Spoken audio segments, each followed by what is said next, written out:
Salutare lume și bine ați venit la primul episod din Mai bine îi dădeam o roșie. De unde și numele ăsta? Numele ăsta e pentru că mă gândesc că v-ați dat seama despre ce o să fie vorba în podcastul ăsta, să zic așa, în canalul meu de YouTube. Băi, o să fie vorba, despre jocuri de noroc. Jocuri de noroc unde eu sunt dependent de 20 de ani. De la 12 ani, de la vârsta de 12 ani, eu mă joc în continuu jocuri de noroc. Cred că, să zic așa, un estimat, până acum am pierdut undeva la 500.000 de euro. Momentan sunt în datorii până în gât, dar nu fac ăsta să cer vreo mână de ajutor la nimeni, nu am nevoie. Prea multă lume m-a ajutat în viața asta și m-au ajutat degeaba, că așa e când ajuți un jucător. Bine, degeaba, nu cred că suntem oameni răi și noi jucătorii, dar da, probabil că cei care se joacă înțeleg sentimentul, știi? În fine, despre ce vreau eu să vă vorbesc aici? Mai întâi o să vă spun povestea mea, cum am ajuns jucător, povestea mea din generală, din liceu, facultate, Anglia, Olanda, Elveția și acum sunt în Norvegia, în Oslo.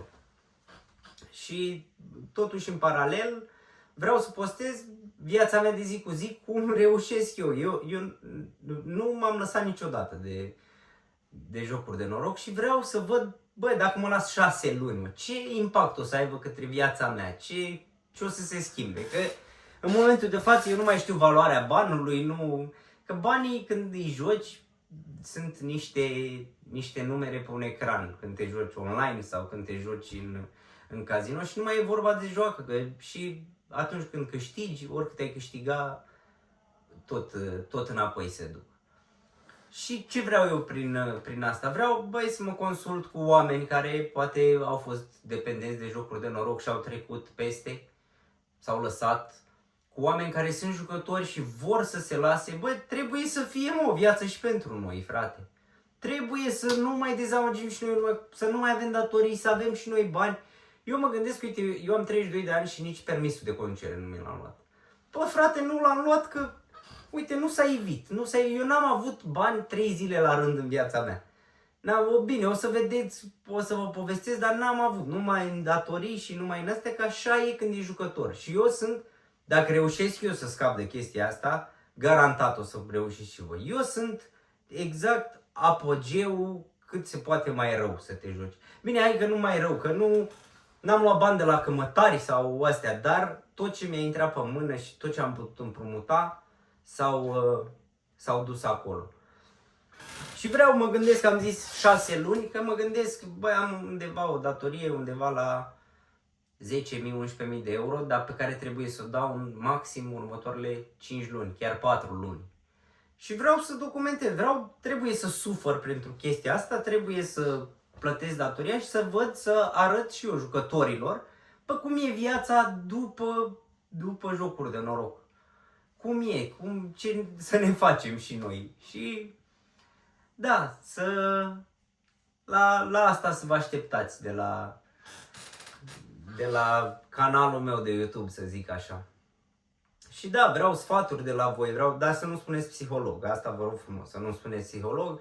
Sau puteți să-mi spuneți psiholog, dar să-mi spuneți un psiholog care, frate, a fost dependent cât se poate, a pierdut casă, mașină, masă, tot ce a făcut și s-a lăsat, s-a făcut psiholog și ajută pe alții. Da, ăla poate aș lua sfaturi de la el. Dar nu mă trimiteți la unul care a terminat școala de psihologie, a citit el într-o carte ce să-mi spună mie, că am fost la deștia la cel puțin 10 și cum am ieșit de la ei, am ieșit direct în casino. Nu a fost. Asta nu e o soluție pentru mine. Soluția trebuie să o găsim împreună aici. De asta fac. Asta e scopul canalului meu. Să împărtășesc povestea și, nu știu, vreau să creez și un awareness, așa, poate aveți copii, poate să le arătați, uite ăsta s-a jucat, a pierdut 20 de ani în viață, când ești jucător, nu poți să ai planuri pentru peste o săptămână, că nu știi ce o să faci, nici tu nu știi ce o să faci cu banii, știi? Adică tu te gândești, bă, mi intră banii aia, o să fac aia, dar e de ajuns să bagi 100 de lei, că după aia s-au dus toți, nu vă spun de câte. Spune ăștia, mai vezi clipuri, au o locă și a jucat întreaga avere la casino. Băi, eu îmi joc întreaga avere la casino de cel puțin de 3 ori pe lună. Adică nu e așa ceva, cine știe ce. Și m-am gândit acum, băi frate, uite-mă, că știu că am o problemă de cel puțin 10 ani, după clasa 12 la liceu, atunci a fost prima oară când m-am dus la psiholog, știi? Dar știu că am o problemă, dar nu e așa, nu e de ajuns să știi că ai o problemă. Chestia e că orice jucător, vă spun eu că nu se joacă când nu are niciun ban în cont. Că nu are niciun ban. Poate să stea 2-3 săptămâni fără bani, nu ai bani, mă frate, aia e, te tărești cum poți. Dar în moment ce banii au intrat în cont, nu poți să gândești altceva. Nu e nicio idee, nu e mai bună decât cea ca să te joci toți banii. Și da, asta e scopul. Sper să nu supăr oameni care țin la mine că spun chestia asta, dar mă și gândesc. De-aia nu prea e multă lume care vorbește despre chestia asta, că toți jucătorii se ascund, frate. Nu e ceva de laudă să fii, bă, mamă, sunt eu jucător, pierd toți banii, sunt mereu în datorii, că nimeni nu vrea să audă asta. Îți îngreunează viața, îți îngreunează relația cu familia, îți îngreunează relații cu prietenii, îți îngreunează capabilitatea de a da banii înapoi la timp. Bine, eu de obicei dau banii înapoi, dar nu întotdeauna la timp. Și o să vedeți multe în podcastul ăsta. O să vedeți bani luați cu dobândă, ilegalități să fac rost de bani, muncă ca un câine și toți banii jucați. Fel și mutat dintr-o țară în alta, de la un job la altul, de la, vai de capul meu, ce aventură. Și, băi, nu am cum să nu împărtășesc povestea asta, știi? Nu am cum. Și sper că împreună să găsim soluția, să scăpăm puii mei odată de chestia asta, că și eu vreau. Și o să mă filmez pe fiecare zi, o să pun numărătoarea cumva aici, să mă învăț eu să editez videourile, să pun, asta e suma, când arăt așa să scrie aici, 10.500 de euro. Am 4 luni să o dau. Cum îi dau lui X, lui Y, cum muncesc, cât muncesc. Nu știu, am și vreo 4 joburi, cred că am acum. Bine, la 2 mă duc constant, la 2 mă duc așa din când în când e nevoie. Dar, da, vreau să facem o schimbare. Vreau să gust și eu din viața asta care nu se învârte în jurul jocurilor de noroc. Eu mi-am luat niște măsuri, dar despre măsuri mă gândesc, întâi trebuie să-mi știți povestea, înainte să ne gândim la măsuri. Și, da, păi povestea mea începe când aveam 12 ani. Când aveam 12 ani, au băgat păcănele la barul din sat. Au băgat păcănele la barul din sat, băi, și eram foarte fascinat. Stăteam numai pe acolo, mă uitam cum apasă lumea, ce fac, ce alea. Alți copii se jucau, astea, băi, cumva mi-a fost frică să mă joc, știi? Și mă duc, era tata acolo la bar, tata cu un vecin. Mă duc la el și zic, hai mă, dăm și mie 50 de bani să bag și o monedă la păcănelul ăsta, să văd, erau niște păcănele cu zaruri, în fine, dă-le încolo, nu mai contează ce tip de păcănel era. Și am băgat 50 de bani de la tata, nu mi-a dat nimic, după aia mi-a întins vecinul 50 de bani, bă, din aia îi bag și fac 10 lei. Dau plata acolo, țin și acum. Bă, dragoste la prima vedere. Eu nu mai avusesem eu 10 lei pe mână să fac ce vreau eu, așa, independent. 10 lei însemnau banii mei pe 2 săptămâni la școală, să vă spun așa. Eu de 10 lei îmi luam și un suc și un con cu ciocolată la școală, când de 10 lei, de 1 leu. 1 leu era cât primeam eu pe zi la școală, atunci pe vremea aia. E, și așa am început, am scos monezile alea, le-am luat, le-am schimbat într-o hârtie de 10 lei, am fugit repede acasă la mama ca să-i spun, băi, mamă, ia uite ce am făcut eu, am scos 10 lei, mă duceam așa, am alergat cu banii în mână de la cârciumă până acasă. Fac, mamă, uite, am 10 lei. Păi, de unde ai, mă, Victoraș, tu banii aia? Păi, să vezi că, uite, am băgat 50 de bani și mi-a dat 10 lei, băi, mama cred că e singura care a simțit că o să urmeze un necaz după chestia asta, că am văzut-o așa, parcă i-a fugit sufletul din corp când a auzit cum am făcut eu rost de bani. Și mi-a zis așa, s-a uitat la mine, bine, hai să nu-i cheltui pe toți, să ai grijă de bani și du-te la tine în cameră, vezi, ca orice părinte, știi? Și mă duc în cameră, dar ce, puteam să mai stau eu, mă gândesc, bă, gata, am găsit hack-ul, bani nelimitați, ai, mă duc să-i mulțesc, știi?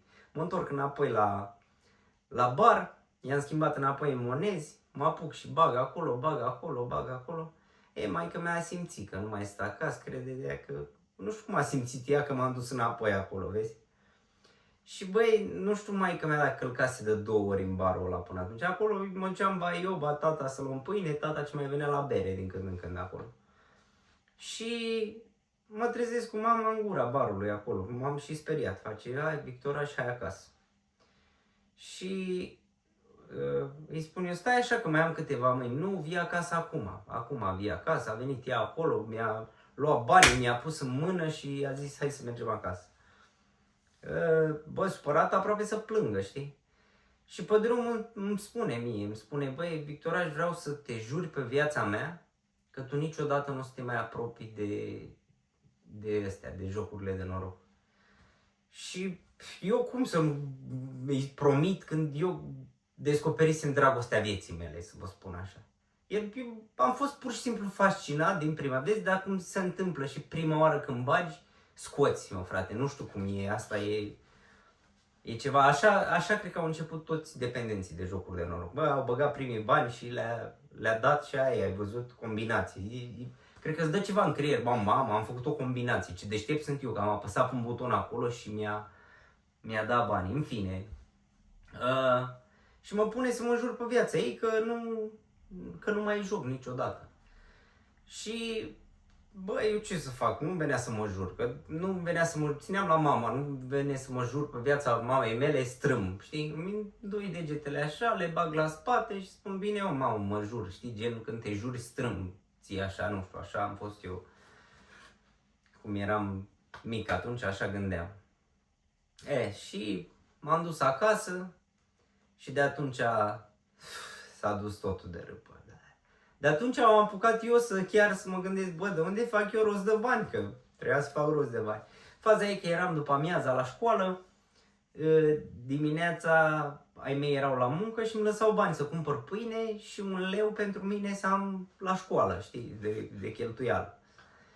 Și cum făceam? Și banii de pâine și leu, mai chemam, aveam un vecin care stătea mai jos de mine, prietenul meu, venea dimineața la mine și mergeam împreună, băgam amândoi bani, că și el avea leul lui de școală. Bine, câteodată câștigam, câteodată pierdeam, nu era așa să mă duc eu, dar chestia e că de atunci m-am apucat și de împrumuta bani. Aveam 5 lei, 10 lei datorie pe la un coleg, aveam un coleg care el ținea mai mulți bani în portofel, nu știu, avea 20, 30, 50 de lei pe vremea aia. Îi ținea, dar îi ținea că era muncitor, era ăstea, nu știu cum îi avea el. Eu nu aveam, eu aveam leul meu care era pe zi acolo. Dar am avut momente când am scos și cum, dacă băgam banii de pâine, aveam cumva o înțelegere cu doamna de la magazin să-mi facă mie datorie separată pe caiet și luam pâine pe caiet și când dădeam vreun bum la păcănele, îi plăteam pâinea și îi plăteam toate alea, știi? Țin minte, la un moment dat scosesem vreo 300 de lei. Pe 300 de lei pe vremea aia erau, mamă ce de bani, nimeni nu mai avea în școală. Adică eu cred că maxim ăia bogații de la școală primeau 5 lei pe zi, dacă primeau și pe aia, știi? Era, nu știu, avea putere mare de cumpărare banul ăla. Adică puteam de 300 de lei, cred că să-mi iau 300 de cola la o jumate. Cred că nu era mai mult de 1 leu o cola la o jumate pe timpul ăla. Acum gândește-te, cu 300 de lei îți iei 60 în loc de 300, adică de 5 ori mai puțin, deci însemnau cam 1500 de lei acum, ăia 300 de lei ce aveam eu și să iai la 13 ani, 12-13 ani, erau bani. În fine, și cum mai făceam eu rost de bani să mă joc, ai mei aveau o afacere de familie, vindeau răsaduri. Și strânsesem eu câțiva clienți, le dădeam puțin mai ieftin, știi, și veneau când nu erau ai mei acasă, le vindeam niște răsaduri, făceam rost de credite. Asta e și problema cu astea. cel mai, spun eu că un drogat care e drogat, bă, dă pe droguri cât dă acolo? 1.000.000, 2, dai pe droguri și te ajunge câteva zile, știi? Jocuri de noroc, ai 500 de milioane, poți să-i pui pe toți pe o mână. Aia e faza. Deci, și asta e ce se cere la jocuri de noroc, se cer bani. De asta e dependența cea mai gravă. De asta sunt eu sigur că sunt... Eu cred că sunt milioane de români care au problema asta. Hai, sute de mii, cel puțin sute de mii sunt. În România, eu cred că adică cunosc eu prea multă lume care ne împrumutăm banii unul pe altul și ne sunăm și ne băităm și... da. Și hai, poate reușim și noi, poate reușim, să vedem. În fine, cam asta a fost în general. Nu prea eram mic, nu prea am eu ce să povestesc așa mult de acolo, dar o să vină episodul următor și o să ajung la liceu. Nu știu, ăsta poate o să fie cel mai neinteresant episod, pentru că nici eu nu am experiență de streaming, eu încerc să fiu cât mai cursiv aici, dar nu e ușor să spui din minte așa, nu știu, parcă trebuie să te mai ajuți. Dar da, la liceu a fost mult mai interesant după la facultate și după prin străinătate, vai de mine. Dar bine, cred că am acumulat niște skill-uri așa în toată povestea asta și skill-uri pe care vreau să le pun în sfârșit în practică, frate. Vreau să știu și eu cum e să nu ai grija zilei de mâine. Pentru mine ce înseamnă grija zilei de mâine? Să am ceva în buzunar. Eu nu am, frate, la mine nu s-a putut, orice sumă de bani am avut în mână, nu s-a putut să o am mai mult de 3 zile. Nu s-a putut. Și am avut 10.000, 15.000 de euro de mai multe ori în mână. Mă gândesc dacă îi strângeam, n-am putut să strâng odată, să zic, 30.000 de euro. N-am putut. Dacă eu am avut 15.000 de euro și m-au ținut 3 zile sau ceva de genul, nu e așa. Și da, sper să găsiți interesant. Sper să dați un share, un coment acolo, să-mi scrieți în comentarii ce soluții aveți, ce soluții să încerc. Și da, în paralel o să postez din viața de zi cu zi, bine, câte un clip. Nu cred că îl fac mai lung de 1 minut, 2. Spun așa pe scurt, bă, uite, azi am făcut așa, s-a dus atâta din datorie, știi, Da. Și chiar vreau să găsim o soluție. Vreau să mă sacrific eu pentru toți jucătorii de jocuri de noroc din România. Sper să ajungă clipul ăsta și să găsim soluția cum, frate, să încheiem. Să încheiem, să nu mai jucăm.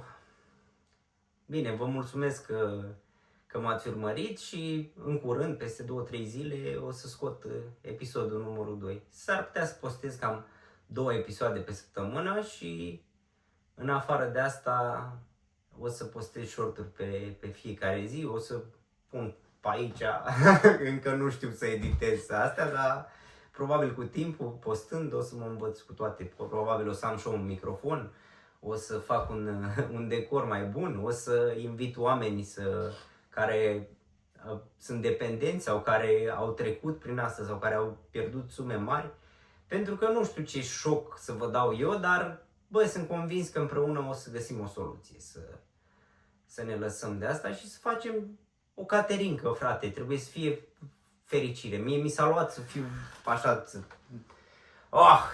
sper că vi s-a luat și vouă. Nu vreți, mă, să dați și voi peste nas la toți ăia care nu au crezut în voi, să demonstrați, poate aveți vreo gagică v-a lăsat din cauza asta. Să-i demonstrați, ia uite, mă, fată, că am putut, n-ai avut încredere în mine, n-ai stat lângă mine. Hai să facem, e timpul nostru, trebuie să rezolvăm odată, că nu se mai poate. Și vă aștept la episodul următor. O seară